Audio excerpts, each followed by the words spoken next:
Hi, greetings. It's me, Dr. Paul Gerhardt.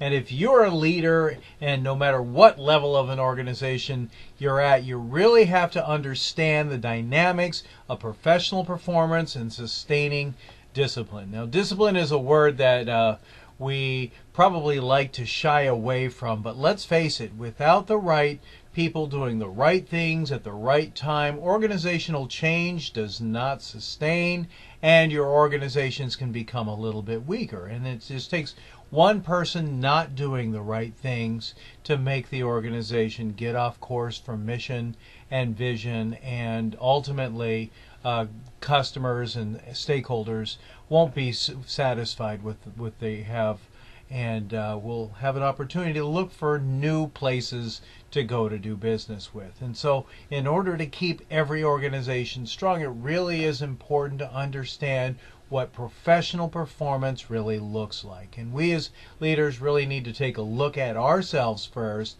and then help our people be the best that they can be, right? So here we will talk specifically about statesmanship, entrepreneurship, and innovation. With every organization, we need to continue to grow, as we've been talking about. You watched other videos, and really maintaining high performance. So you first of all have to want to be your very best, and each individual needs to want to be his or her very best. Having an entrepreneurship mindset and wanting to be innovative truly can help make a positive difference in organizations. So you have to be able to apply principles and practices to be able to perform at your highest. When we talk about statesmanship, we're talking about the ability to work with and through other people, a very important leadership quality.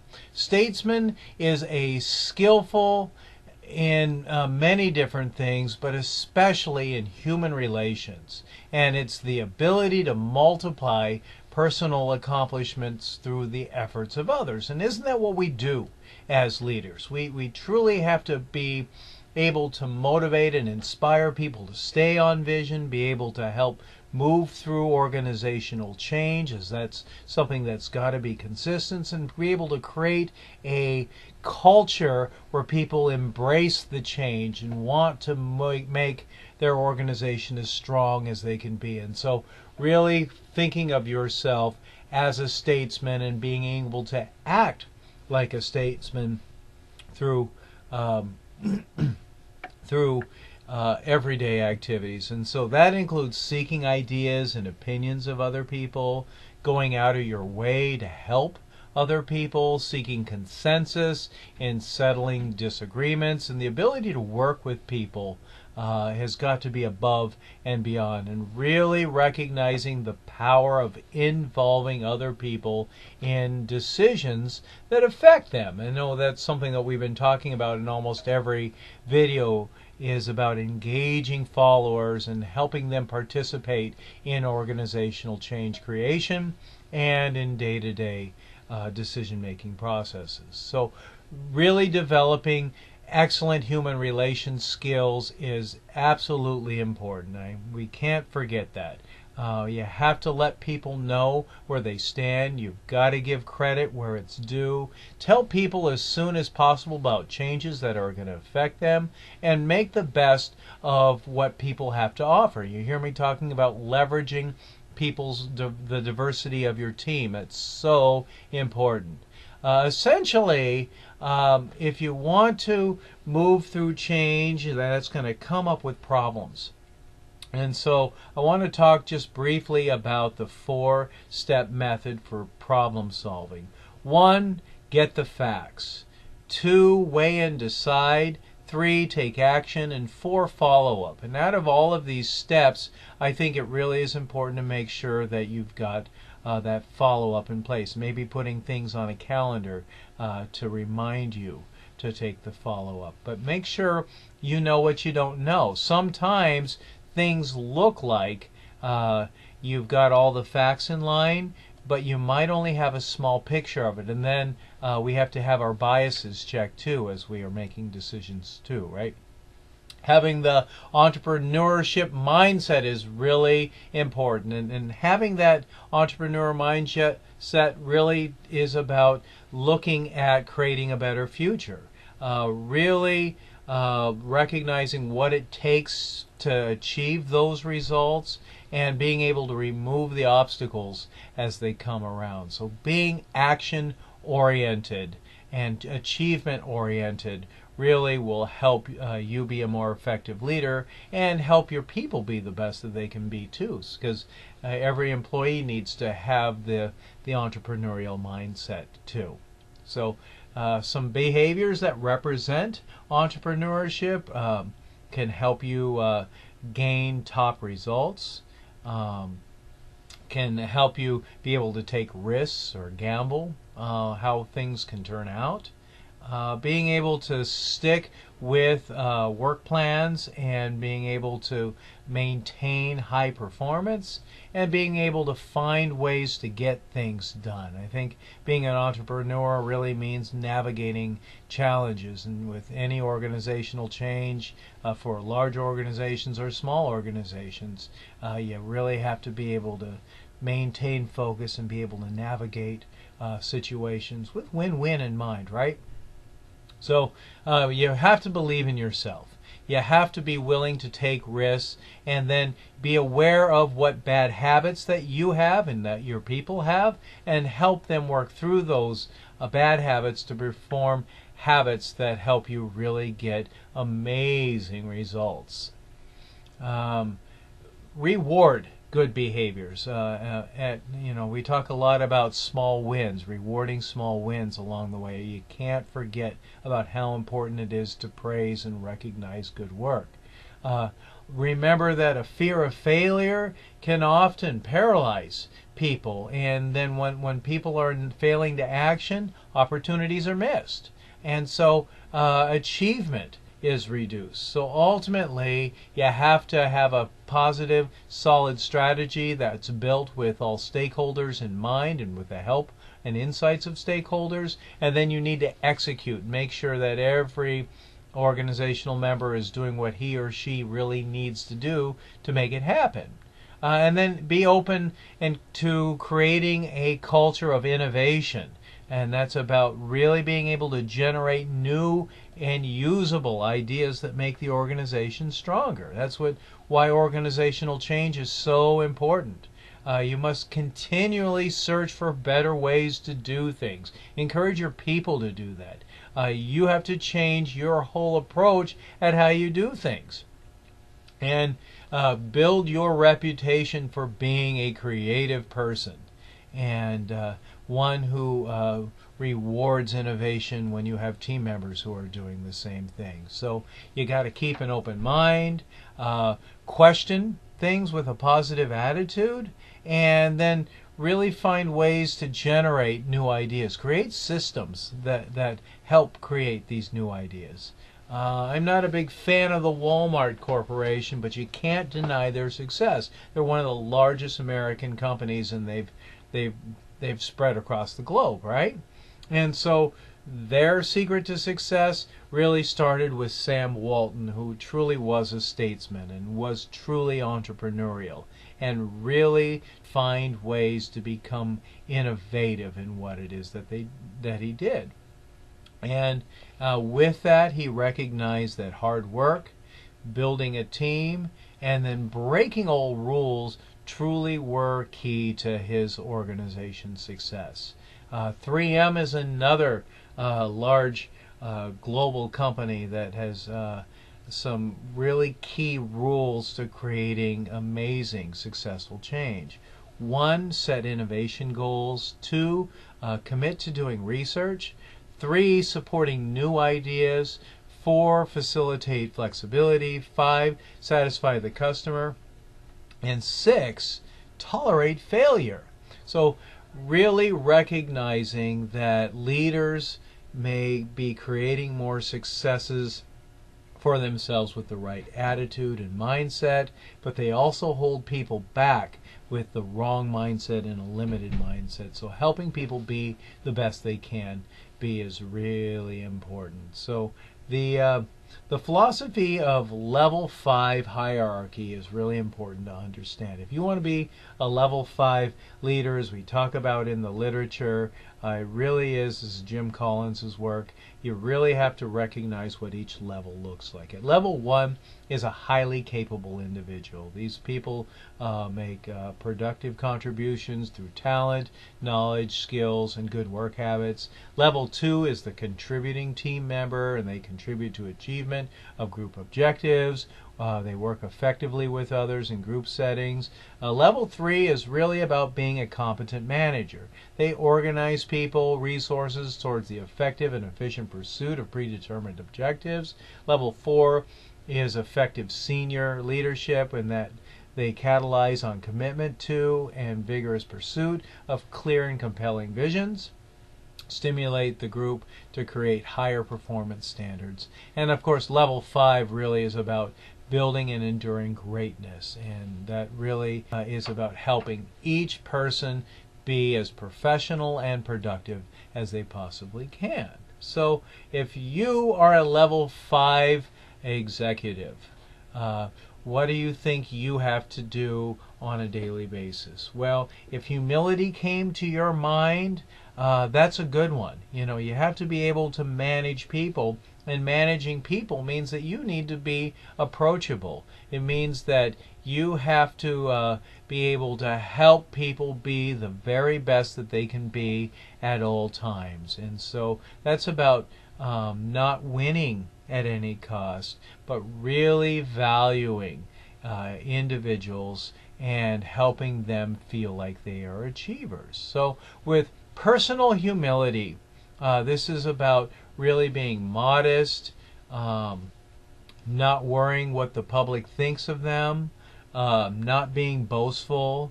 It's about being very deliberate and determined. And it's about really staying inspired and having a clear focus on the standards and helping people meet those standards. It really is about helping successors in the next generation be successful too. So really being able to not blame people or assign responsibility, but really helping find solutions. This is what humble leaders do.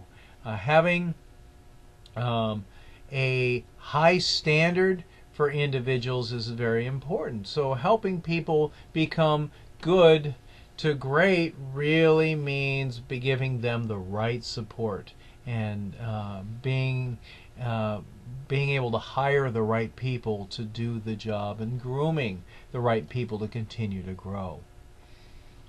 Great leaders make sure that they're establishing direction, mobilizing followers, and then doing their best to make sure that they're interpreting the conditions of what's going on, and then developing people to meet those needs.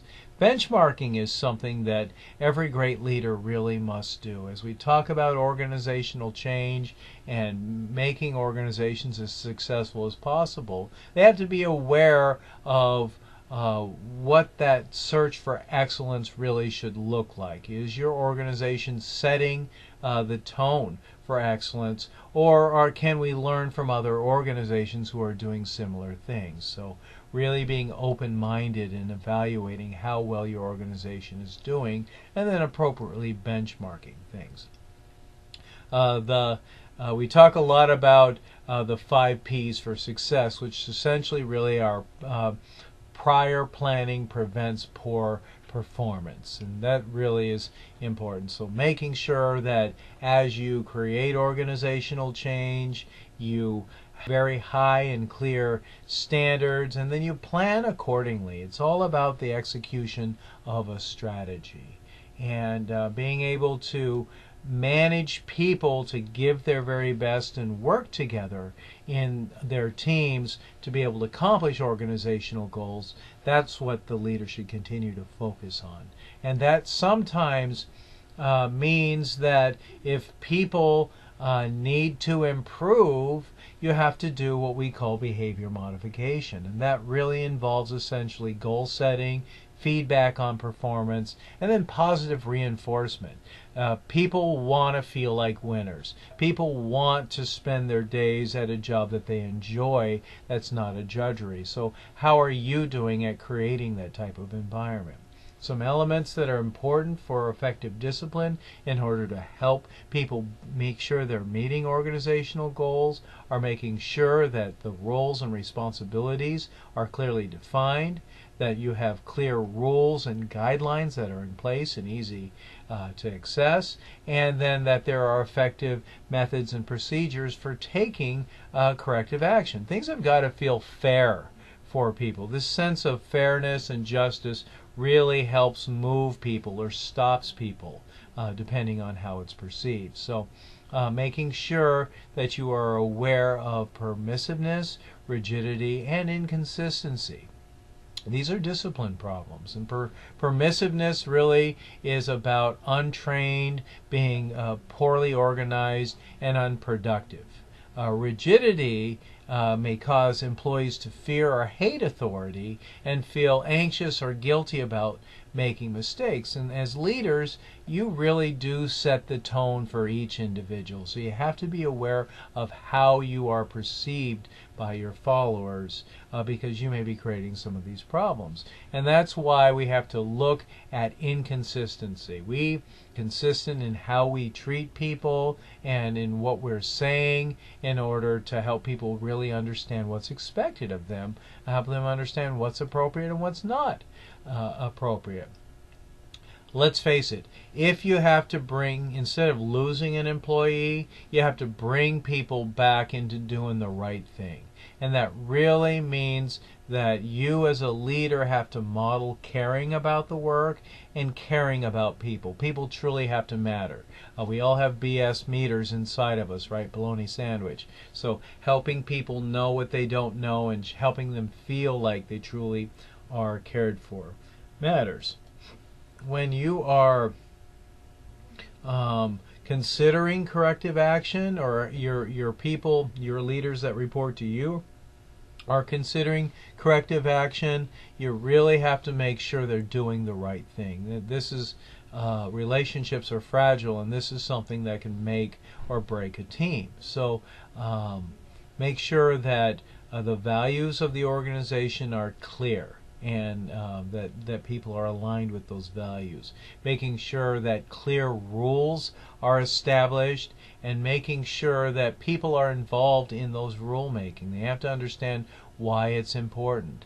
And then, of course, you have to be able to communicate the rules to all employees. People who don't know what they don't know, and disciplining them, that really weakens the organization. It ruins the organizational culture. We want to see our colleagues being treated well, and we want to be treated well, right? So being able to help all new employees in the onboarding process understand what the rules are, make sure that there are published employee handbooks that can be easily accessed, that people are actually using and they understand. Gosh, don't make a million different rules. Really make sure that the number of rules are limited and clear and they make sense. And this one probably doesn't happen very often, but the rules really need to be reviewed on a regular basis. So let's talk about discipline and corrective action a little bit more. It needs to happen immediately, and penalties really should feel like they are acceptable and effective. They have to be fair. Sometimes people perceive misconduct and corrective action as offensive, and it shouldn't be seen as offensive as much as it should feel like the right thing to do. You know, if I'm getting in trouble, I want to make sure that I understood what I'm getting in trouble for and that I intentionally made a mistake that has affected other people. Being able to beat me up because you can, because you're my boss, just doesn't feel right. Nobody wants to stay in an organization like that. So really make sure that what you're doing is seen as fair. Having progressive penalties along the way helps people know where they're at. They understand the severity of is that they're doing and why doing the right thing really is important. Ultimately, an organization wants to get rid of someone who is intentionally doing things that are sabotaging the success of the organization. But it really is important to give every employee a chance to improve. Set your employees up for success. That's what good leaders do. So really make sure that there's an appeal process for corrective action that really makes sure that employees are being treated fairly. Make sure that the procedures are very clear and correct, and make sure that the right disciplinary action is happening. You don't want to be in an organization that is beating employees up for no reason. You want to help employees be as healthy and happy as possible so that they can continue to help create and innovate and use their talents to make the organization stronger. Relationships are fragile. If you've probably heard me say that before, it really is important to preserve human dignity. Corrective action, therefore, should take place in privacy.